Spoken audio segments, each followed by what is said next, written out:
12ാം ക്ലാസ്സിലെ കൂട്ടുകാർക്ക് എല്ലാവർക്കും ക്രിസ്തു യേശുവിൻ്റെ നാമത്തിൽ വീണ്ടും സ്നേഹവന്ദനം. 10ാമത്തെ പാഠമാണ് നമ്മൾ പഠിക്കുക. സുവിശേഷം പ്രസംഗിക്കുന്നില്ലെങ്കിൽ എനിക്ക് ദുരിതം. പൗലോസ്ലീഹ കൊറിന്തോസുകാർക്ക് എഴുതിയ 1-ാം ലേഖനം 9-ാമത്തെ അധ്യായം 16-ാമത്തെ വചനമാണിത്. സഭാ സുവിശേഷം പ്രസംഗിച്ചേ മതിയാവുകയുള്ളൂ. പ്രസംഗിച്ചില്ലെങ്കിൽ എന്തു പറ്റും? ഇനി പ്രസംഗിക്കുകയാണെങ്കിൽ ഏതൊക്കെ തലത്തിൽ എങ്ങനെയൊക്കെയാണ് വചന പ്രഘോഷണം നടത്തേണ്ടത്?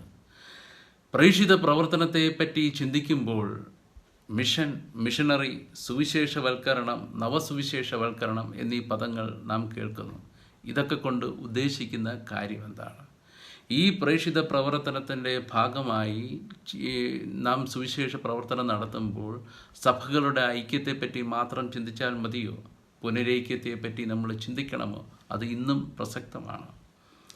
മാർ ഇവാനിയോസ് തിരുമേനിക്കുണ്ടായിരുന്നതായ പ്രേക്ഷിത പ്രവർത്തനത്തെ പറ്റിയുള്ളതായ ദർശനം എന്താണ്? മലങ്കര സഭയുടെ പ്രേക്ഷിത പ്രവർത്തനത്തെ സംബന്ധിച്ചുള്ളതായ ദർശനം എന്താണ്? ഈ വക കാര്യങ്ങളെ പറ്റിയാണ് നമ്മൾ ഈ പാഠത്തിൽ നമ്മൾ പഠിക്കുക. ഇന്നത്തെ ക്ലാസ്സിൽ നമ്മൾ ശ്രദ്ധിക്കുക, സഭ ലോകത്തിൽ നടത്തേണ്ടുന്നതായ പ്രേക്ഷിത പ്രവർത്തനം. ആ പ്രേക്ഷിത പ്രവർത്തനത്തിൻ്റെ അടിസ്ഥാനം എവിടെയാണ്? മിഷനറി, സുവിശേഷവൽക്കരണം, നവസുവിശേഷവൽക്കരണം, ഈ വാക്കുകൾ കൊണ്ട് ഉദ്ദേശിക്കുന്ന കാര്യങ്ങൾ എന്തൊക്കെയാണ്?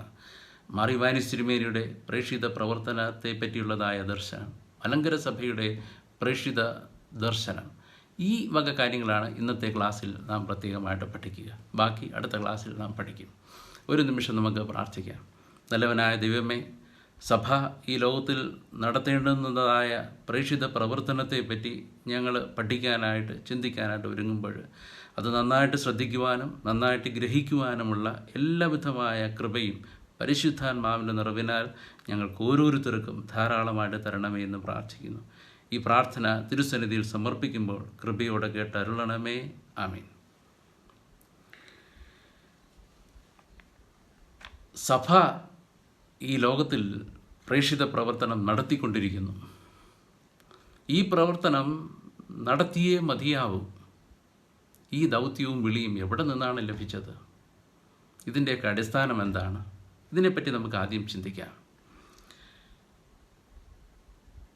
യേശുവിൻ്റെ ജനനത്തെ പറ്റിയുള്ളതായ അറിയിപ്പ് ലഭിച്ചതായ അവസരത്തിൽ ആട്ടിടയന്മാരോട് പറയപ്പെട്ടത്, ഇതാ സകല ജനത്തിനും വേണ്ടിയുള്ള സന്തോഷത്തിൻ്റെ സദ്വാർത്ത ഞാൻ നിങ്ങളെ അറിയിക്കുന്നു എന്നാണ്.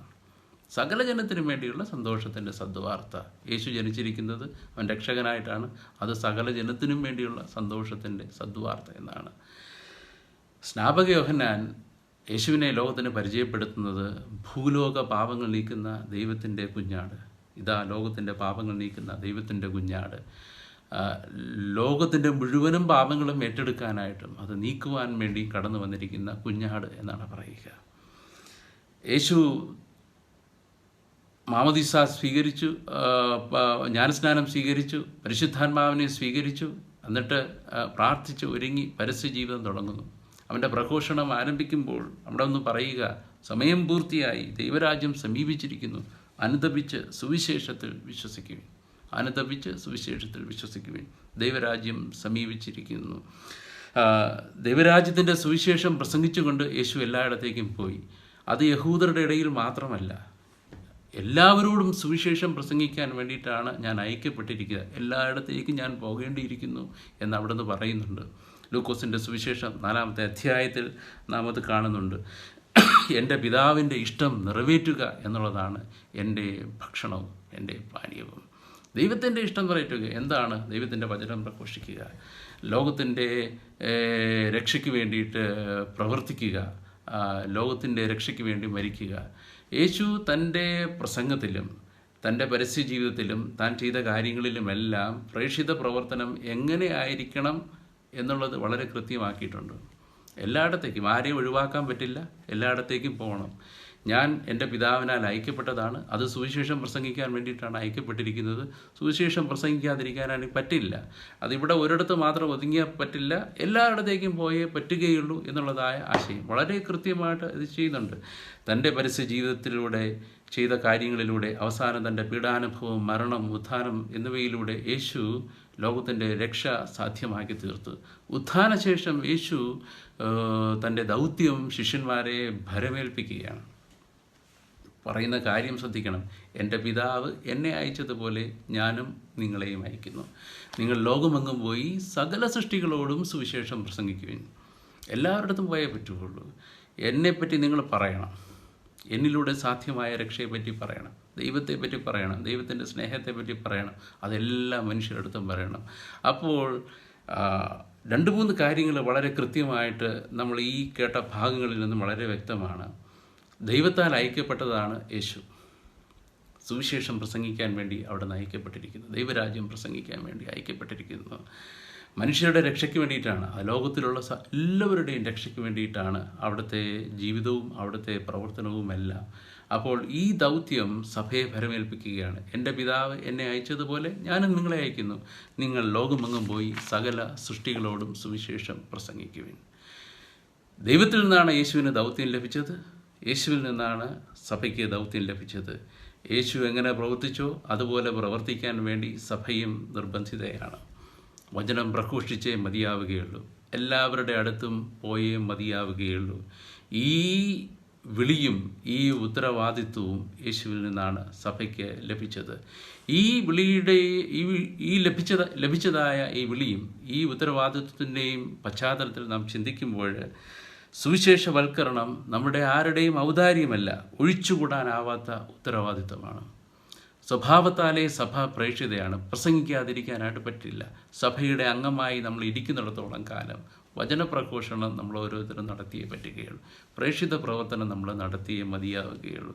ഈ ചിന്ത നമുക്ക് ലഭിക്കുക യേശുവിൻ്റെ ജീവിതത്തിൽ നിന്നാണ്. യേശു പറഞ്ഞതും പ്രവർത്തിച്ചതുമായ കാര്യങ്ങളിൽ നിന്നാണ്. യേശു ഭരമേൽപ്പിച്ചതായ ദൗത്യത്തിൻ്റെ ആ പശ്ചാത്തലത്തിൽ നിന്നാണ് നാം ഇത് മനസ്സിലാക്കുക. ഇനി നാം പ്രേക്ഷിത പ്രവർത്തനവുമായിട്ട് ബന്ധപ്പെട്ട് കേൾക്കുന്ന 2-3 വാക്കുകൾ: മിഷൻ, മിഷനറി, സുവിശേഷവൽക്കരണം, നവസുവിശേഷവൽക്കരണം. എന്താണ് മിഷൻ? ദൈവത്താൽ അയക്കപ്പെടുക എന്നതാണ് ഈ മിഷൻ എന്ന വാക്കിൻ്റെ അർത്ഥം. ദൈവത്തിൻ്റെ പദ്ധതികൾ ലോകത്തോട് വിളിച്ചു പറയണം. ദൈവത്തിൻ്റെ പദ്ധതികൾ നടപ്പിലാക്കണം. അതിനു വേണ്ടിയിട്ട് ദൈവം കുറേ പേരെ തിരഞ്ഞെടുക്കുന്നു, അവരെ ദൗത്യം ഭരമേൽപ്പിച്ച് അയക്കുന്നു. ഇങ്ങനെ തിരഞ്ഞെടുക്കപ്പെടുകയും അയക്കപ്പെടുകയും ദൈവത്താൽ തിരഞ്ഞെടുക്കപ്പെട്ട് അയക്കപ്പെടുന്ന ഈ ഒരു പ്രക്രിയ, ഇതിനെയാണ് നമ്മൾ മിഷൻ എന്ന് പറയുക. അങ്ങനെയെങ്കിൽ ആരാണ് മിഷണറി? ആരാണോ അയക്കപ്പെടുക, ആരാണോ ദൈവത്താൽ അയക്കപ്പെടുക, അവനാണ് മിഷണറി. അങ്ങനെയെങ്കിൽ ആരാണ് ക്രിസ്തീയ മിഷണറി? യേശുവിനാൽ തിരഞ്ഞെടുക്കപ്പെടുകയും യേശുവിനാൽ അയക്കപ്പെടുകയും യേശു ആഗ്രഹിക്കുന്ന ദൗത്യം ലോകത്തിൽ നിർവഹിക്കാനായിട്ട് പരിശ്രമിക്കുകയും ചെയ്യുന്ന വ്യക്തി. അവനാരാണോ അവനാണ് മിഷണറി. അവൻ സുവിശേഷം പ്രസംഗിക്കുന്നു, അവൻ യേശു ആഗ്രഹിക്കുന്ന രീതിയിൽ പ്രേക്ഷിത പ്രവർത്തനം നടത്തുന്നു, അവൻ മിഷണറിയാണ്. ഇനി നമ്മുടെ മനസ്സിലേക്ക് കടന്നു വരുന്ന ചോദ്യം, ഈ മിഷൻ എന്ന് പറയുമ്പോൾ സഭയിൽ പല രീതിയിലുള്ള മിഷനുകളില്ലേ? എന്തെല്ലാം വ്യത്യസ്തങ്ങളായ മിഷനുകളുണ്ടോ? നമ്മൾ മനസ്സിലാക്കേണ്ടുന്നതായ കാര്യം, സഭയിൽ ഒരു മിഷൻ മാത്രമേ ഉള്ളൂ. അത് ത്രിയേക ദൈവത്തിൻ്റെ മിഷനാണ്. പിതാവും പുത്രനും പരിശുദ്ധാത്മാവുമായ സത്യേക ദൈവത്തിൻ്റെതായ ഒരു മിഷൻ, ലോകത്തെ മുഴുവൻ രക്ഷിക്കാനുള്ളതായ ആ ഒരു മിഷൻ. അത് പിതാവും പുത്രനും പരിശുദ്ധാത്മാവും ചേർന്ന് നടത്തുന്നതായ ഒരു മിഷനാണ്. ആ മിഷൻ്റെ ഭാഗമാണ് സഭ. യേശുവിനെ പിതാവ് പുത്രനെ ലോകത്തിലേക്ക് അയക്കുന്നു, പുത്രൻ തൻ്റെ ജീവിതത്തിലൂടെ രക്ഷ സാധ്യമാക്കുന്നു, പരിശുദ്ധാത്മാവ് യേശുവിലൂടെ സാധ്യമായ രക്ഷയുടെ ഫലം ലോകത്തിലുള്ള സകല മനുഷ്യർക്കും സംലഭ്യമാക്കാനായിട്ട് സഭയിലൂടെ പരിശ്രമിച്ചു കൊണ്ടിരിക്കുന്നു ഈ ഒരു പ്രവർത്തനം. അപ്പോൾ ഈ പ്രവർത്തനത്തിൻ്റെ ഭാഗമാണ് സഭ. ആ സഭയിലെ അംഗങ്ങളാണ് നമ്മൾ ഓരോരുത്തരും. അങ്ങനെയെങ്കിൽ നമ്മൾ ഈ ലോകത്തിൽ നടത്തേണ്ടുന്നതായ മിഷനറി പ്രവർത്തനം എന്ന് പറയുന്നത് ത്രിയേക ദൈവത്തിൻ്റെ മിഷനറി പ്രവർത്തനമാണ്, മിഷൻ പ്രവർത്തനമാണ്. ത്രിയേക ദൈവം എന്ത് ആഗ്രഹിക്കുന്നുവോ, എന്ത് സാധ്യമാക്കി തീർക്കാൻ പരിശ്രമിക്കുന്നുവോ അതിൻ്റെ ഭാഗമായി തീരുക എന്നുള്ള ഒരു ദൗത്യമാണ് നമുക്കെല്ലാവർക്കും ഉള്ളത്. നമ്മൾ പല കാര്യങ്ങളും നമ്മൾ ചെയ്തുകൊണ്ടിരിക്കുന്നുണ്ടായിരിക്കാം. പക്ഷേ അതെല്ലാം ഒരു ലക്ഷ്യത്തിന് വേണ്ടിയിട്ടാണ്, യേശുവിനെ പ്രഘോഷിക്കാൻ വേണ്ടിയിട്ട്, ദൈവരാജ്യം പ്രഘോഷിക്കാൻ വേണ്ടിയിട്ട്. ദൈവം മനുഷ്യരുടെ സകലരുടെയും രക്ഷയ്ക്ക് വേണ്ടി ചെയ്ത സകല നല്ല കാര്യങ്ങളും മനുഷ്യർക്ക് പറഞ്ഞു കൊടുക്കാൻ വേണ്ടി ചെയ്യുന്നതായ കാര്യം. അങ്ങനെയെങ്കിൽ നമ്മൾ വ്യത്യസ്തമായ രീതിയിൽ പല കാര്യങ്ങളും ചെയ്യുകയും പ്രവർത്തിക്കുകയും ഒക്കെ ചെയ്യുന്നില്ലേ? ഈ വിളി നമ്മൾ ഏറ്റെടുക്കുന്നതാണോ, നമ്മുടെ ഔദാര്യമാണോ എന്നുള്ളതാണ് ഒരു ചിന്ത. അത് നമ്മൾ മനസ്സിലാക്കേണ്ടുന്നത്, നമ്മളെല്ലാവരും ദൈവത്തിൻ്റെ മക്കളാണ്. ദൈവത്തിൻ്റെ പദ്ധതിയാണ് ഈ രക്ഷാകര പദ്ധതി എന്നുള്ള പറയുന്നതായ കാര്യം. പ്രേക്ഷിത പ്രവർത്തനം എന്ന് പറയുന്നത് ദൈവത്തിൻ്റെ പദ്ധതിയാണ്. അങ്ങനെയെങ്കിൽ ദൈവത്തിൻ്റെ മക്കളായ നമ്മൾ ഓരോരുത്തരും ഈ പദ്ധതിയുടെ ഭാഗമാണ്. അമ്മയുടെ ഉദരത്തിൽ ഉളവാകുമ്പോൾ തന്നെ ദൈവത്തിൽ നിന്നും നമ്മൾ ഈ പ്രേക്ഷിത പ്രവർത്തനത്തിനുള്ളതായ ഉത്തരവാദിത്വം ഭരമേൽപ്പിക്കപ്പെട്ട് ലോകത്തിലേക്ക് അയക്കപ്പെടുകയാണ് ചെയ്യുക. നമ്മളത് തിരിച്ചറിയണം. അതനുസരിച്ച് ദൈവത്തിൻ്റെ പദ്ധതി ലോകത്തിൽ നടപ്പിലാക്കാൻ വേണ്ടിയിട്ട് നമ്മൾ പരിശ്രമിക്കണം. നമ്മുടെ പദ്ധതികൾ ലോകത്തിൽ നടപ്പിലാക്കി നമ്മളെ മഹത്വപ്പെടുത്തുക, പ്രകീർത്തിക്കുക എന്നതിനപ്പുറം അതല്ല, മറിച്ച് ദൈവത്തിൻ്റെ പദ്ധതികൾ ലോകത്തിൽ നടപ്പിലാക്കി ദൈവത്തെ മഹത്വപ്പെടുത്തി ദൈവത്തെ പ്രകീർത്തിക്കുക എന്നുള്ളതായ ആ പ്രേക്ഷിത പ്രവർത്തനം, അതിലാണ് നമ്മൾ പങ്കുചേരേണ്ടത്. അത് ചെയ്യുമ്പോഴാണ് നമ്മൾ യഥാർത്ഥ പ്രേക്ഷിത പ്രവർത്തനം നടത്തുക. ഇനി നമ്മൾ കേൾക്കുന്ന അടുത്തൊരു വചനമാണ് സുവിശേഷവൽക്കരണം. എന്താണ് ഈ സുവിശേഷവൽക്കരണം? ലോകത്തിൻ്റെ രക്ഷയ്ക്ക് വേണ്ടിയുള്ളതായ ദൈവത്തിൻ്റെ പ്രവർത്തനം ആരംഭിക്കുന്നത് പ്രപഞ്ചത്തിൻ്റെ സൃഷ്ടിയോടുകൂടെ തന്നെ തുടങ്ങുകയാണ്. നമ്മൾ പറഞ്ഞു, ഇത് ത്രിത്വൈക ദൈവത്തിൻ്റെ പ്രവർത്തനമാണ് ഈ പ്രേക്ഷിത പ്രവർത്തനം എന്ന് പറയുന്നത്. പ്രപഞ്ചത്തിൻ്റെ സൃഷ്ടിയുടെ തുടക്കം മുതൽ തന്നെ ദൈവം ഈ രക്ഷയ്ക്ക് വേണ്ടിയുള്ള പ്രവർത്തനം തുടങ്ങി.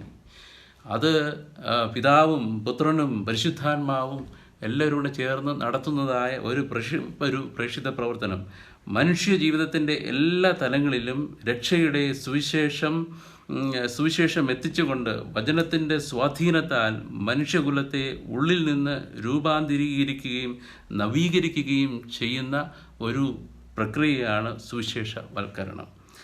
പ്രപഞ്ച സൃഷ്ടിയിൽ ആരംഭിച്ച് യേശുവിലൂടെ പൂർത്തിയാകപ്പെട്ട ത്രിയേക ദൈവത്തിൻ്റെ രക്ഷാകര ദൗത്യം അത് മനുഷ്യചരിത്രത്തിൽ പൂർത്തീകരിക്കുന്ന പ്രക്രിയയാണ് സുവിശേഷവൽക്കരണം. രക്ഷയുടെ പ്രവർത്തനം ആദ്യമേ തുടങ്ങി, അത് യേശുവിൽ അത് പൂർത്തിയാക്കി. അത് പരിശുദ്ധാത്മാവിൻ്റെ ശക്തിയാൽ സഭയിലൂടെ അത് ഇന്നും പൂർത്തിയാക്കപ്പെട്ടുകൊണ്ടിരിക്കുന്നു. ലോകത്തിൻ്റെ അവസാനം വരെ ഈ പ്രവർത്തനം നടന്നുകൊണ്ടിരിക്കും. ഈ ഒരു പ്രക്രിയ ലോകത്തിലുള്ള സകല മനുഷ്യരെയും രക്ഷിക്കാൻ വേണ്ടിയുള്ളതായ ഈ പ്രക്രിയയ്ക്കാണ് സുവിശേഷവൽക്കരണം എന്ന് പറയുക. രക്ഷാകര പ്രവർത്തനങ്ങൾ നമ്മൾ സദാ അനുസ്മരിക്കണം. ദൈവം നമുക്ക് വേണ്ടി ചെയ്തിട്ടുള്ള സകല നല്ല കാര്യങ്ങളും നമ്മൾ എപ്പോഴും ഓർക്കണം. അതിന് ദൈവത്തെ ആരാധിച്ച് മഹത്വപ്പെടുത്തണം. തിന്മ നിറഞ്ഞ ഈ ലോകത്തിൽ ദൈവത്തിൻ്റെ രക്ഷാകര സാന്നിധ്യമായി നിലകൊള്ളാൻ വേണ്ടിയിട്ട് നാം നിരന്തരം പരിശ്രമിക്കുകയും ചെയ്യണം. അങ്ങനെ ചെയ്യുമ്പോൾ നമ്മൾ സുവിശേഷവൽക്കരണം നടത്തുകയാണ്, യേശുവിനെ പ്രഘോഷിച്ചുകൊണ്ടിരിക്കുകയാണ്, ദൈവരാജ്യം പ്രഘോഷിച്ചുകൊണ്ടിരിക്കുകയാണ്, ദൈവരാജ്യത്തിൻ്റെ നന്മകൾ എല്ലാവർക്കും ലഭ്യമാക്കാനായിട്ട് പരിശ്രമിച്ചുകൊണ്ടിരിക്കുകയാണ്. ആ ഒരു പ്രവൃത്തിയിൽ നമ്മൾ പങ്കുചേരുമ്പോൾ നമ്മൾ തീർച്ചയായിട്ടും നമ്മൾ സുവിശേഷവൽക്കരണം നടത്തുകയാണ്. ഇനി നവസുവിശേഷവൽക്കരണം എന്താണ്? അതുകൊണ്ട് നാം നമ്മൾ മനസ്സിലാക്കണം, വിശ്വാസം സ്വീകരിച്ച മനുഷ്യർ അവരുടെ പിൻതലമുറകൾക്കും ആ വിശ്വാസം പകർന്നു കൊടുത്തു. അങ്ങനെ തലമുറകളായി ക്രിസ്തീയ വിശ്വാസത്തിൽ ജീവിച്ച് വളർന്നുകൊണ്ടിരിക്കുന്ന കുടുംബങ്ങളും ദേശങ്ങളും ഒക്കെയുമുണ്ട്. അവരെല്ലാം ക്രിസ്തീയ വിശ്വാസമുള്ളവരാണ്, യേശുവിനെ അറിയാവുന്ന മനുഷ്യരാണ്, സുവിശേഷം കേട്ടിട്ടുള്ളവരാണ്, തലമുറകളായിട്ട് വിശ്വാസത്തിൽ ജീവിക്കുന്നു. അവരുടെ കുഞ്ഞുങ്ങളെ അവർ മാമോദിസ മുക്കും, വളർന്നു വരുമ്പോൾ ആദ്യ കുർബാന കൊടുക്കും, പ്രായമാകുമ്പോൾ പിള്ളേരെ പള്ളിയിൽ വെച്ച് അവരുടെ വിവാഹ കർമ്മം നമ്മൾ നടത്തും. അങ്ങനെ സഭാപരമായ ചട്ടക്കൂടുകളിൽ നിന്നുകൊണ്ട് ചെയ്യാൻ പറ്റുന്ന എല്ലാ കാര്യങ്ങളും ചെയ്യും. പള്ളിയിൽ പോകും, പ്രാർത്ഥിക്കും, പള്ളിയുടെ പെരുന്നാളുകളിൽ പങ്കുചേരും. ഇങ്ങനെയുള്ളതായ ചിട്ടവട്ടങ്ങളെല്ലാം ഉൾക്കൊണ്ട് ജീവിക്കുന്നു. എന്നാൽ അവർ ക്രിസ്ത്യാനികളാണോ എന്ന് ചോദിച്ചാൽ അവർ പറയും ക്രിസ്ത്യാനികളാണെന്ന്. പക്ഷേ ക്രിസ്തീയ ചൈതന്യം അവരുടെ ജീവിതത്തിലെ പ്രവൃത്തിയിലും ഉണ്ടോ എന്ന് ചോദിച്ചാൽ പലപ്പോഴും കാണുകയില്ല എന്നുള്ളതാണ്. അവർ ജീവിക്കുന്ന സാഹചര്യത്തിൻ്റെ പശ്ചാത്തലത്തിൽ അവർ അഭിമുഖീകരിക്കുന്നതായ വിവിധങ്ങളായ പ്രശ്നങ്ങളുടെ പശ്ചാത്തലത്തിൽ ഒരുപക്ഷേ അവരുടെ ചിന്തകളും അവരുടെ പ്രവൃത്തികളും പെരുമാറ്റങ്ങളും എല്ലാം ലൗകീകരിക്കപ്പെടാനുള്ള സാധ്യത വളരെ കൂടുതലാണ്. ലോകം ചിന്തിക്കുന്നത് പോലെ ചിന്തിക്കുകയും ലോകം പ്രവർത്തിക്കുന്നത് പോലെ പ്രവർത്തിക്കുകയും ലോകത്തിലുള്ളതായ അന്ധവിശ്വാസങ്ങളും അനാചാരങ്ങളും എല്ലാം അറിഞ്ഞോ അറിയാതെയോ അവരുടെ ജീവിതത്തിൻ്റെ ഭാഗമായി തീരുകയും ചെയ്തിട്ടുണ്ട്. അവർ ക്രിസ്ത്യാനികളായിട്ടാണ് അറിയപ്പെടുക. പക്ഷേ പ്രവൃത്തി പദത്തിൽ വരുമ്പോൾ സുവിശേഷ ചൈതന്യത്തിന് നിരക്കുന്നതായ കാര്യങ്ങൾ പലതും അവരുടെ ജീവിതത്തിലില്ല. അപ്പോൾ ഈ സമൂഹത്തോട് നമ്മൾ ചെയ്യേണ്ടുന്നത് എന്താണ്? അവരെ സുവിശേഷ ചൈതന്യത്തിന് അനുസരിച്ച് അവരെ രൂപപ്പെടുത്തിയെടുക്കണം. ആ രൂപപ്പെടുത്തിയെടുക്കാനായിട്ട് അവരോട് നമ്മൾ ചെയ്യേണ്ടുന്ന കാര്യം എന്താണ്? നവസുവിശേഷവൽക്കരണം എന്ന് പറയുന്നത് അതൊരു പുതിയ സുവിശേഷം അറിയിക്കുകയല്ല, ഒരു പുതിയ സന്ദേശം അറിയിക്കുകയല്ല. സുവിശേഷം അറിയിച്ചവരെ വീണ്ടും അറിയിക്കുക എന്നതുമല്ല, ഇവാഞ്ചലൈസേഷൻ എന്നതുമല്ല. കാലഘട്ടത്തിനനുസരിച്ച് സുവിശേഷത്തെ നവമായി മനസ്സിലാക്കാനും വ്യാഖ്യാനിക്കാനും പങ്കുവയ്ക്കുവാനുമുള്ള ഒരു ശ്രമമാണിത്. നമ്മൾ ഓരോരുത്തരും ജീവിക്കുന്ന കാലഘട്ടമുണ്ട്. ആ കാലഘട്ടത്തിൻ്റെതായ മാറ്റങ്ങളും പ്രശ്നങ്ങളുമുണ്ട്. ഇതനുസരിച്ച് ഈ പ്രശ്നങ്ങളെ മനസ്സിലാക്കാനും ഉൾക്കൊള്ളുവാനും അതനുസരിച്ച് ആ കാലഘട്ടത്തിൽ വചനം നമ്മുടെ ജീവിതത്തിൽ സ്വന്തമാക്കി വചനം ജീവിക്കുവാനുമുള്ളതായ അതിന് അതിന് പരിശ്രമിക്കുന്ന ഒരു പ്രക്രിയ, അതിനെയാണ് നവസുവിശേഷവൽക്കരണം.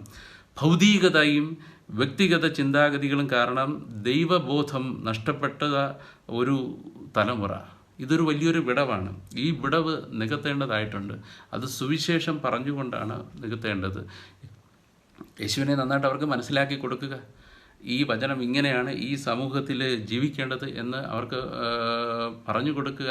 അതിനവരെ സഹായിക്കുക. അവരെ നല്ല ഒരു ക്രിസ്ത്യാനിയായി രൂപപ്പെടാനായിട്ട് പരിശ്രമിക്കാനായിട്ട് അവരെ പ്രേരിപ്പിക്കുക, സഹായിക്കുക. ഇതാണ് നവസുവിശേഷവൽക്കരണം. ഇനി മാർ ഇവാനിയോസ് തിരുമേനിക്ക് ഈ നവസുവിശേഷവൽക്കരണത്തെ പറ്റി വല്ല ചിന്തയും ഉണ്ടായിരുന്നു എന്നുള്ളതാണ് അടുത്ത കാര്യം. നമ്മൾ ഓർക്കുക, ജോൺ പോൾ രണ്ടാമൻ മാർപ്പാപ്പയും ബെനഡിക്റ്റ് 16 മാർപ്പാപ്പയും ഇപ്പോഴത്തെ നമ്മുടെ മാർപ്പാപ്പയായ ഫ്രാൻസിസ് മാർപ്പാപ്പയും അവരുടെ പ്രബോധനങ്ങളിലൂടെ, എഴുത്തിലൂടെയും പ്രസംഗത്തിലൂടെയും നിരന്തരമായി പറഞ്ഞുകൊണ്ടിരിക്കുന്ന ഒരാശയമാണ് ഈ നവസുവിശേഷവൽക്കരണം. വിശ്വാസികളായി തലമുറകളായിട്ട് ജീവിച്ചുകൊണ്ടിരിക്കുന്ന കുടുംബങ്ങളെ, സമൂഹത്തെ അവരെ വീണ്ടും നവീകരിക്കേണ്ടതായിട്ടുണ്ട്. സുവിശേഷ ചൈതന്യത്തിന് അനുസരണമുള്ള ജീവിതമാക്കി അവരുടെ ജീവിതത്തെ രൂപപ്പെടുത്തേണ്ടതായിട്ടുണ്ട് എന്ന് അവർ നിരന്തരം പറഞ്ഞുകൊണ്ടിരിക്കുന്നു. ഒരു 10-100 വർഷം മുൻപ് മാർ ഇവാനിയോസ് തിരുമേനി ഈ ഒരു കാര്യത്തെപ്പറ്റി നന്നായിട്ട് ചിന്തിച്ചിരുന്നു. കഴിഞ്ഞ പാഠങ്ങളിൽ നമ്മളത് കേട്ടു. ഓർത്തഡോക്സ് സഭ, യാക്കോബായ സഭ, അതിനകത്ത് നിലനിന്നിരുന്നതായ തർക്കങ്ങളും കോടതി പ്രശ്നങ്ങളും വഴക്കുകളും ആ ഒരു പശ്ചാത്തലത്തിൽ ഇങ്ങനെയൊക്കെ ഇവിടെ നിന്നാൽ പറ്റില്ല. ഈ സമൂഹം ഓർത്തഡോക്സുകാരും യാക്കോബായക്കാരും എല്ലാം ഇവരെല്ലാം പള്ളിയിൽ പോകുന്നുണ്ട്, പെരുന്നാൾ നടത്തുന്നുണ്ട്, കുഞ്ഞുങ്ങളെ മാമോദിസ വെക്കുന്നുണ്ട്, കുർബാന കൊടുക്കുന്നുണ്ട്, പെരുന്നാൾ എല്ലാ കാര്യങ്ങളും നടക്കുന്നുണ്ട്. സഭാപരമായ ചട്ടക്കൂട്ടിൽ ആരാധനാക്രമപരമായ കാര്യങ്ങളൊക്കെ നടക്കുന്നുണ്ട്. പക്ഷേ സുവിശേഷ ചൈതന്യത്തിനനുസരിച്ച് അവരുടെ പെരുമാറ്റങ്ങളിൽ കാര്യങ്ങളിൽ വലിയ വ്യത്യാസമുണ്ട്. അതിനനുസരിച്ചുള്ളതല്ല കാര്യങ്ങളെല്ലാം നടക്കുക. കോടതിയിലുള്ളതായ വഴക്ക്, പരസ്പരമുള്ളതായ തർക്കങ്ങൾ, ഭിന്നതകൾ, എല്ലാം കലഹങ്ങൾ, അത് സുവിശേഷ ചൈതന്യത്തിന് നിരക്കുന്നതല്ല. ഈ സഭാ സമൂഹത്തെ സുവിശേഷ ചൈതന്യത്തിന് നിരക്കുന്നതാക്കി തീർക്കണമെങ്കിൽ സുവിശേഷമനുസരിച്ച് ജീവിക്കുന്ന ഒരു സമൂഹത്തെ ഇതിനകത്ത് രൂപപ്പെടുത്തിയേ പറ്റുകയുള്ളൂ എന്ന് മാർ ഇവാനിയോസ് തിരുമേനി ചിന്തിച്ചു. അതിൻ്റെ ഫലമാണ് ബഥനി സന്യാസ സമൂഹത്തിന് രൂപം കൊടുക്കുക. വൈദികരുടെയും സന്യാസിനികളുടേതുമായ സന്യാസ സമൂഹത്തിന് രൂപം കൊടുത്ത് അവരെ കൊണ്ട് പ്രാർത്ഥനാ നിർഭരമായ ഒരു ജീവിതം നയിപ്പിച്ച്, തപസ്സനുഷ്ഠിപ്പിച്ച്, സുവിശേഷ ചൈതന്യത്തിനനുസരിച്ച് വളരെ താപസോജ്വലമായ ഒരു ജീവിതം നയിച്ച് അവരിലേക്ക് ഒരുപാട് മനുഷ്യർ ആകർഷിക്കപ്പെടുകയാണ്. ഈ സന്യാസികളും സന്യാസിനികളും ചേർന്ന് രൂപപ്പെടുത്തിയതായ ബഥനി പള്ളികൾ, ആ ബഥനി പള്ളികൾക്കുണ്ടായിരുന്നതായ സവിശേഷമായ കാര്യങ്ങൾ ഓർത്തഡോക്സ് സഭയിലാണ് അവർ. പക്ഷേ എങ്കിലും ഇവർക്ക് കുറച്ചുകൂടെ പ്രാർത്ഥനാ ചൈതന്യമുണ്ട്, ഇവർക്ക് കുറച്ചുകൂടെ നന്മയുണ്ട്. അവർ മറ്റു മനുഷ്യരെ മറ്റു മതത്തിലും ജാതിയിലുമുള്ള മനുഷ്യരിലേക്ക് സുവിശേഷം പ്രസംഗിക്കാനായിട്ട് അവർ കടന്നുപോയി അനേകരെ സഭാ സമൂഹത്തിലേക്ക് കൂട്ടിക്കൊണ്ടുവന്നു. അങ്ങനെയുള്ളതായ ഒരു പ്രേരണയും ഒരു ചൈതന്യവും എല്ലാം അവർക്കുണ്ടായി. ഇത് നവസുവിശേഷവൽക്കരണത്തിൻ്റെ പ്രവൃത്തിയാണ്. 100 വർഷം മുമ്പ് മാർ ഇവാനിയോസ് തിരുമേനി നവസുവിശേഷവൽക്കരണം എന്ന പദം ഉപയോഗിച്ചിട്ടില്ല. പക്ഷേ ഇന്ന് നമ്മുടെ മാർപ്പാപ്പന്മാരും സഭയും ഒക്കെ പറയുന്ന അതേ കാര്യം 100 വർഷം മുമ്പ് മാർ ഇവാനിയോസ് തിരുമേനി ചെയ്തിരുന്നു. അദ്ദേഹത്തിൻ്റെ പ്രവൃത്തി പദത്തിൽ കൊണ്ടുവന്നു. ആ പ്രവൃത്തി പദത്തിൽ കൊണ്ടുവന്നതിൻ്റെ ഫലമായിട്ടാണ് ബദനി സന്യാസ രൂപം കൊള്ളുക. ആ ബദനി സന്യാസ സമൂഹം രൂപം കൊണ്ടതിൻ്റെ ഫലമായിട്ട് ഒരുപാട് ചൈതന്യം ഓർത്തഡോക്സ് സഭാ സമൂഹത്തിൽ ഉണ്ടാവുകയും അതിൻ്റെ പ്രവൃത്തിയുടെ ഫലമായിട്ട് അനേകർ സഭയിലേക്ക് കടന്നു വരികയും ചെയ്യുക. മാർ ഇവാനിയോസ് തിരുമേനി അദ്ദേഹത്തിൻ്റെതായ എഴുത്തിൽ പറഞ്ഞിരിക്കുന്ന വളരെ ശ്രദ്ധേയമായ ചില കാര്യങ്ങൾ നമുക്ക് വായിച്ച് കേൾക്കാം. സഭയ്ക്ക് ഭക്തി കുറഞ്ഞു പോവുകയും സഭാംഗങ്ങളോടും അന്യരോടും ക്രിസ്തു മുഖാന്തരമുള്ള രക്ഷ ഉപദേശിക്കുന്നതിൽ താല്പര്യമില്ലാതാവുകയും ചെയ്യുന്ന കാലത്ത് ആ സഭയ്ക്ക് അധോഗതിയാകുന്നു. ആത്മീയ കാര്യങ്ങളിൽ ശുഷ്കാന്തിയില്ലാതെ ഉറങ്ങിക്കൊണ്ടിരിക്കുന്ന ഒരു സഭയിൽ ഭക്തി വർദ്ധിപ്പിക്കുകയും സഭാംഗങ്ങൾക്ക് തങ്ങളുടെ ചുമതല മനസ്സിലാക്കി കൊടുക്കുകയും ചെയ്യുക എന്നത് ആത്മീയ തലവന്മാരുടെ ഉത്തരവാദിത്വമാണ്. അപ്പം വളരെ കൃത്യമായിട്ട് പറയുകയാണ്, ഉറങ്ങിക്കിടക്കുന്ന ഒരു സമൂഹത്തെ അത് ഉണർത്തിയെടുക്കുക, അതിനെ ചൈതന്യമുള്ളതാക്കി തീർക്കുക. അതോടൊപ്പം തന്നെ ഇതര ജാതികളെയും സമുദായങ്ങളെയും മിശിഹായുടെ രാജ്യത്തിലേക്ക് അധീനപ്പെടുത്തുവാനായി പരിശ്രമിച്ചു കൊണ്ടിരിക്കുന്ന ഒരു സഭയ്ക്ക് ദിനം പ്രതി ആത്മീയ അഭിവൃദ്ധിയും ശ്രേയസ്സും വർദ്ധിച്ചു വരുന്നതിനെ മാർഗമുള്ളൂ. ദൈവഭക്തി മുഖാന്തരം സുവിശേഷ വേല ചെയ്യുന്ന ഒരു സഭ സുവിശേഷ വേല മുഖാന്തരം അധികമധികം ഭക്തിയുള്ളതായിത്തീരും. ഇതാണ് മാർ ഇവാനിയോസ് തിരുമേനിയുടെ ദർശനം. പ്രവൃത്തി പദത്തിൽ മാർ ഇവാനിയോസ് തിരുമേനി ഈ നവസുവിശേഷവൽക്കരണം 100 വർഷം മുമ്പ് കൊണ്ടുവന്നിരുന്നു. അതിൻ്റെ ഫലം അദ്ദേഹം കാണുകയും ചെയ്തു. ആ പ്രവൃത്തിയുടെ ഫലമാണ് മലങ്കര കത്തോലിക്ക സഭ എന്നുള്ളത് നാം തിരിച്ചറിയുക. സഭയ്ക്കുള്ളിൽ ഉണ്ടാക്കിയതായ ഒരു നവീകരണം, അതിൽ രൂപപ്പെട്ടതായ ചിന്ത, അതിൻ്റെ ഫലമായിട്ട് ചെയ്ത കാര്യങ്ങളുടെയൊക്കെ പരിസമാപ്തിയായി മലങ്കര സഭ രൂപം കൊള്ളുന്നു. നവസുവിശേഷവൽക്കരണം വളരെ പ്രധാനപ്പെട്ട ഒരു കാര്യമാണ്. ഇനി മലങ്കര കത്തോലിക്ക സഭയുടെ പ്രേക്ഷിത ദർശനം എന്താണ്? വളരെ പ്രധാനമായിട്ട് നാം മനസ്സിലാക്കേണ്ടത് മലങ്കര സഭയ്ക്കുള്ളതായ പ്രേക്ഷിത ദർശനം ത്രിത്വത്തിൽ അധിഷ്ഠിതമായൊരു ദർശനമാണ്. അത് സഭാത്മകമായ ഒരു ദർശനമാണ്. അത് സാർവത്രികമായ ഒരു ദർശനമാണ്. ത്രിത്വത്തിൽ അധിഷ്ഠിതമായി സഭാത്മകമായി സാർവത്രികമായ ഒരു ദർശനം. അതോടൊപ്പം തന്നെ വചനത്തിൽ അധിഷ്ഠിതമായിട്ട് വചനത്തിൻ്റെ അതുല്യ ശക്തിയാൽ പരിശുദ്ധാത്മാവ് മുഖാന്തരം നടക്കേണ്ടുന്ന പ്രവൃത്തിയാണ് പ്രേക്ഷിത പ്രവർത്തനം. ഇതാണ് സഭയുടെ ചിന്ത. പ്രേക്ഷിത പ്രവർത്തനം ത്രിത്വത്തിൻ്റെ പ്രവൃത്തിയാണ്. പിതാവും പുത്രനും പരിശുദ്ധാത്മാവും ചേർന്ന് നടത്തുന്നതായ ഒരു പ്രവർത്തനം. ഇതിൽ നിന്നും വ്യത്യസ്തമായ ഒരു മിഷൻ ഇല്ല. പിതാവ് എന്നെ അയച്ചതുപോലെ ഞാനും നിങ്ങളെ അയക്കുന്നു, നിങ്ങൾ പരിശുദ്ധാത്മാവിനെ സ്വീകരിക്കുകയും. പിതാവും പുത്രനും പരിശുദ്ധാത്മാവും ഇതിനകത്തുണ്ട്. പിതാവാണ് പ്രേക്ഷിത പ്രവർത്തനത്തിൻ്റെ ഉറവിടം. പഴയ നിയമം നമ്മൾ വായിക്കുമ്പോൾ രക്ഷകനെ ലോകത്തിലേക്ക് അയക്കാൻ വേണ്ടിയിട്ടുള്ളതായ അണിയറ പ്രവർത്തനങ്ങളെല്ലാം നടത്തുന്നത് പിതാവാണ്. അബ്രഹാമിനെ വിളിക്കുന്നതും ഒരു ജനതയെ രൂപീകരിക്കുന്നതും അവർക്ക് പ്രവാചകന്മാരെ നൽകുന്നതും രക്ഷകൻ്റെ വരവിനെ പറ്റിയുള്ളതായ ചിന്ത നൽകുന്നതും ആ പ്രത്യാശയിലാണ് ആ സമൂഹം മുന്നോട്ട് പോവുക. മിശിഹായുടെ വരവിനെ പറ്റി അവർ ചിന്തിച്ചു കൊണ്ടിരുന്നു, അവർ പ്രാർത്ഥിച്ചു കൊണ്ടിരുന്നു. അപ്പോൾ ലോകരക്ഷയ്ക്കായിട്ട് രക്ഷകനെ ലോകത്തിലേക്ക് തന്നത് പിതാവാണ്. ഇനി പുത്രനിലൂടെയാണ് രക്ഷ സാധ്യമാക്കി തീർത്തത്. തൻ്റെ പീഡാനുഭവവും കുരിശുമരണവും ത്തിലൂടെ രക്ഷ സാധ്യമാക്കി തീർത്തു. സഭയുടെ പ്രേക്ഷിത പ്രവർത്തനത്തിൻ്റെ കേന്ദ്രമെന്ന് പറഞ്ഞാൽ യേശുവാണ്. ലോകത്തിൻ്റെ പാപങ്ങൾ വഹിക്കുന്ന ദൈവത്തിൻ്റെ കുഞ്ഞാട് എന്ന് പറഞ്ഞതായ യേശു, ഞാൻ എൻ്റെ പിതാവിൻ്റെ കാര്യത്തിൽ വ്യാപൃതനായിരിക്കേണ്ടതാണ് എന്ന് നിങ്ങൾ അറിയുന്നില്ലേ? തൻ്റെ മാതാപിതാക്കളോട് ചോദിക്കുന്ന ഒരു കാര്യമാണ്. എൻ്റെ സ്വർഗസ്ഥനായ പിതാവിൻ്റെ ഇഷ്ടം നിറവേറ്റുക എന്നുള്ളതാണ് എൻ്റെ ഭക്ഷണവും പാനീയവും.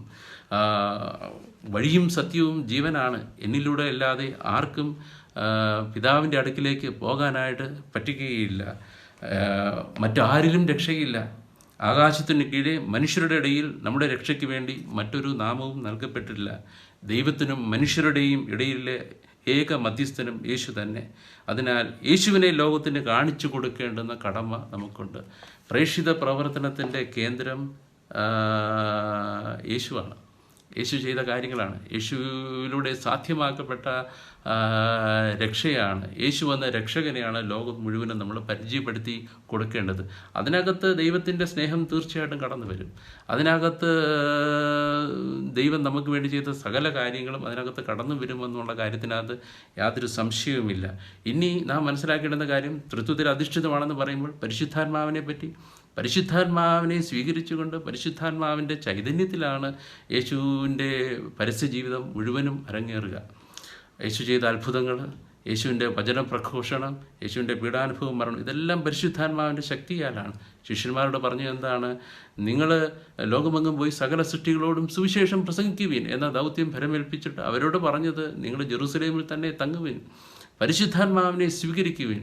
പരിശുദ്ധാത്മാവിനെ സ്വീകരിച്ച് ശക്തി ലഭിച്ച ശിഷ്യന്മാരാണ് ഉജ്ജ്വലമായ വചനം പ്രഘോഷിക്കുകയും അനേകരെ വിശ്വാസത്തിലേക്ക് കൂട്ടിക്കൊണ്ടുവരികയും ചെയ്തത്. പരിശുദ്ധാത്മാവിൻ്റെ നിറവില്ലാതെ ദൈവത്തിൻ്റെ വചനം പ്രഘോഷിക്കാനായിട്ട് പറ്റുകയില്ല. യേശുവിലൂടെ സാധ്യമായ രക്ഷ, ആ രക്ഷ സഭയിലൂടെ ലോകത്തിലുള്ള സകല മനുഷ്യർക്കും സംലഭ്യമാക്കി തീർക്കാൻ പരിശ്രമിച്ചു കൊണ്ടിരിക്കുകയാണ് പരിശുദ്ധാത്മാവ്. അപ്പോൾ പരിശുദ്ധാത്മാവിൻ്റെ നിറവിലാണ് ഈ പ്രേക്ഷിത പ്രവർത്തനം നടക്കുക. സഭ പറയുന്നു, സഭയുടെ പ്രേക്ഷിത പ്രവർത്തനം ത്രിത്വത്തിൽ അധിഷ്ഠിതമാണ്. പിതാവും പുത്രനും പരിശുദ്ധാത്മാവിനെ അതിനെ ഒഴിച്ചു നിർത്താനായിട്ട് പറ്റുകയില്ല. പിന്നെ സഭ പറയുന്ന കാര്യം, ഇത് സഭാത്മകമാണ് എന്നാണ് പറയുക. സഭാത്മകത കൊണ്ടുദ്ദേശിക്കുക, സഭയ്ക്ക് വ്യത്യസ്തമായൊരു മിഷനില്ല. ഈ ത്രിത്വത്തിനുള്ള മിഷൻ എന്താണോ ആ മിഷൻ തന്നെയാണ് സഭയ്ക്കുമുള്ളത്. പരിശുദ്ധ ത്രിത്വത്തിൻ്റെ മിഷനിൽ അതായത് മനുഷ്യൻ്റെ രക്ഷ, ലോകത്തിൻ്റെ രക്ഷയ്ക്ക് വേണ്ടിയുള്ളതായ പ്രവർത്തനത്തിൽ സഭ പങ്കാളിയായിക്കൊണ്ടിരിക്കുന്നു. സഭ ചെയ്യുന്നത് ദൈവത്തിൻ്റെ ഇഷ്ടമാണ് പ്രവർത്തിച്ചു കൊണ്ടിരിക്കുക. അങ്ങനെയെങ്കിൽ സഭയുടെ അംഗങ്ങളായ നമ്മൾ ഓരോരുത്തരും ചെയ്യേണ്ടുന്ന മിഷൻ പ്രവർത്തനം സഭയോടൊപ്പം ചേർന്ന് നിന്ന് സഭയുടെ ചിന്തകൾ ഉൾക്കൊണ്ടുകൊണ്ട് ദൈവരാജ്യത്തിന് വേണ്ടിയിട്ട് ഒരുമയോടുകൂടി ദൈവത്തിൻ്റെ വചനം പ്രഘോഷിക്കുക എന്നുള്ള ഒരു കാര്യമാണ്. അപ്പോൾ സഭാത്മകമാണ്. നമ്മൾ ഓരോരുത്തരും തന്നിഷ്ടം പോലെ എന്തെങ്കിലും ചെയ്ത് കൂട്ടുക എന്നുള്ളൊരു കാര്യമല്ല പ്രേക്ഷിത പ്രവർത്തനം. സഭയോടൊപ്പം ചേർന്ന് നിന്ന് സഭയുടെ ഭാഗമായി നിന്നുകൊണ്ട് ചെയ്യേണ്ടുന്ന പ്രേക്ഷിത പ്രവർത്തനം. എപ്പോഴും ഓർത്തിരിക്കുക, ഈ പ്രേക്ഷിത പ്രവർത്തനം ദൈവത്തിൻ്റെ പ്രവൃത്തിയാണ്, ത്രിത്വേക ദൈവത്തിൻ്റെ പ്രവൃത്തിയാണ്. അത് സഭയോട് ചേർന്ന് നിന്നുള്ളതായ ഒരു പ്രവൃത്തിയാണ്. മൂന്നാമതായിട്ട് മലങ്കര സഭയുടെ പ്രേക്ഷിത ദർശനത്തിനകത്തുള്ളത് കാര്യം, ഇത് സാർവത്രികമാണെന്നുള്ളതാണ്.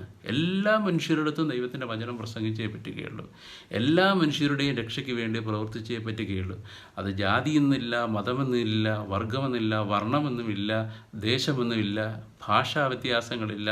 എല്ലാ സമൂഹങ്ങളിലേക്കും നമ്മൾ കടന്നു ചെല്ലണം, എല്ലാവരെയും കൂട്ടിക്കൊണ്ടുവരണം. മലങ്കര സഭയുടെ ഈ പ്രേക്ഷിത ദർശനം നമ്മുടെ ഇന്നത്തെ പ്രവർത്തനങ്ങളിൽ വളരെ കൃത്യമായിട്ടുണ്ട്. കേരളത്തിൻ്റെ തെക്കുള്ളതായ സ്ഥലങ്ങളിൽ വിവിധ ജാതികളിൽ നിന്നുള്ളതായ മനുഷ്യരെ സഭാ സമൂഹത്തിലേക്ക് കൂട്ടിക്കൊണ്ടുവന്നു. വിവിധ മതങ്ങളിൽ നിന്നുള്ള മനുഷ്യരെ വിശ്വാസത്തിലേക്ക് നമ്മൾ കൂട്ടിക്കൊണ്ടുവന്നു. കേരളത്തിന് പുറത്ത് നോർത്ത് ഇന്ത്യയിലും പല സ്ഥലങ്ങളിലും പല ഭാഷകൾ സംസാരിക്കുന്ന സമൂഹങ്ങളിലേക്ക് നമ്മൾ ഇറങ്ങിച്ചെല്ലുകയും അവരുടെ ദൈവത്തിൻ്റെ വചനം പ്രസംഗിക്കുകയും അവരെ വിശ്വാസത്തിലേക്ക് കൂട്ടിക്കൊണ്ടുവരികയും ചെയ്തു.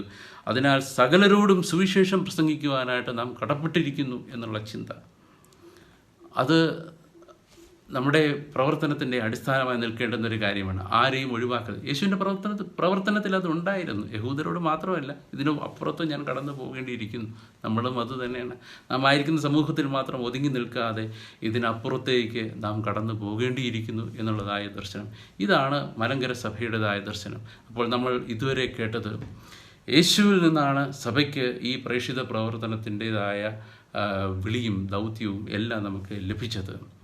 ത്രിത്വേക ദൈവത്തിൻ്റെ അതേ മിഷനാണ് സഭയുടെ മിഷൻ. അതേ ദർശനം തന്നെയാണ് മലങ്കര സഭയ്ക്കുള്ളത്. സകലരോടും നമ്മൾ സുവിശേഷം പ്രസംഗിക്കേണ്ടിയിരിക്കുന്നു. സകലരുടെയും രക്ഷയ്ക്ക് വേണ്ടി നമ്മൾ പ്രവർത്തിക്കേണ്ടിയിരിക്കുന്നു. സഭയോടൊപ്പം ചേർന്ന് നിന്നാണ് നമ്മൾ പ്രവർത്തിക്കേണ്ടത്. നമ്മൾ ചെയ്യുന്നതായ ഈ പ്രേക്ഷിത പ്രവർത്തനം ദൈവത്തിൻ്റെ മിഷൻ്റെ ഭാഗമാണ്. ലോകത്തെ രക്ഷിക്കാനുള്ള ദൈവത്തിൻ്റെ മിഷൻ്റെ ഭാഗമാണ്. യേശുവിനെ ലോകത്തിലേക്ക് അയച്ചു. യേശു ആ ദൗത്യം സഭയെ ഏൽപ്പിച്ചു. ആ ദൗത്യം പരമേൽ ഏറ്റെടുത്തതായ സഭ ആ സഭയിൽ ഭാഗമായി നിൽക്കുമ്പോൾ സുവിശേഷം പ്രസംഗിക്കാതിരിക്കാനായിട്ട് നമുക്ക് പറ്റില്ല എന്നുള്ളതായ ഒരു ചിന്ത. നമ്മളെല്ലാവരും മിഷണറിമാരാണ്, ക്രിസ്തീയ മിഷണറിമാരാണ്. ദൈവത്താൽ തിരഞ്ഞെടുക്കപ്പെടുകയും നിയോഗിക്കപ്പെടുകയും ചെയ്ത വ്യക്തിയാണ്. നമ്മൾ സുവിശേഷവൽക്കരണം നടത്തിയേ പറ്റുകയുള്ളൂ. യേശുവിനെ കേൾക്കാത്ത മനുഷ്യരുടെ ഇടയിലേക്ക് നമ്മൾ കടന്നു ചെന്ന് സുവിശേഷവൽക്കരണം നമ്മൾ നടത്തണം. നമ്മൾ നവസുവിശേഷവൽക്കരണം നടത്തിയേ മതിയാവുകയുള്ളൂ. നമ്മൾ പാരമ്പര്യ ക്രിസ്ത്യാനികളായിട്ട് നിന്നാൽ പോരാ. സുവിശേഷ ചൈതന്യത്തിൽ നമ്മുടെ ജീവിതത്തെ രൂപപ്പെടുത്തിയെടുക്കത്തക്ക വിധം നമ്മുടെ ജീവിതത്തിലെ കാര്യങ്ങളെ നമ്മൾ ക്രമീകരിക്കേണ്ടിയിരിക്കുന്നു. അപ്പോൾ ഈ ചിന്തകളാണ് നമ്മൾ ഇന്നത്തെ ക്ലാസ്സിൽ നമ്മൾ കേട്ടത്. അത് നമ്മുടെ ഹൃദയത്തിൽ നമുക്ക് സംഗ്രഹിക്കാം. അടുത്ത ക്ലാസ്സിൽ നമുക്കുണ്ടായിരിക്കേണ്ടുന്നതായ നമ്മുടെ സമീപന രീതി എന്താണ്? സഭകളുടെ ഐക്യത്തിന് വേണ്ടി, പുനരൈക്യത്തിന് വേണ്ടിയിട്ട് നമ്മൾ പ്രവർത്തിക്കണമോ വേണ്ടയോ എന്നുള്ളത്. സുവിശേഷം പ്രസംഗിക്കുകയാണെങ്കിൽ അതിൻ്റെ അനിവാര്യത എന്താണ്? അത് ഏതൊക്കെ തലത്തിലാണ് നമ്മൾ ചെയ്യേണ്ടത്? ഈ വക കാര്യങ്ങൾ അടുത്ത ക്ലാസ്സിൽ പഠിക്കാം. അടുത്ത ക്ലാസ്സിൽ നമുക്ക് വീണ്ടും കാണാം. എല്ലാവർക്കും സ്നേഹവന്ദനം.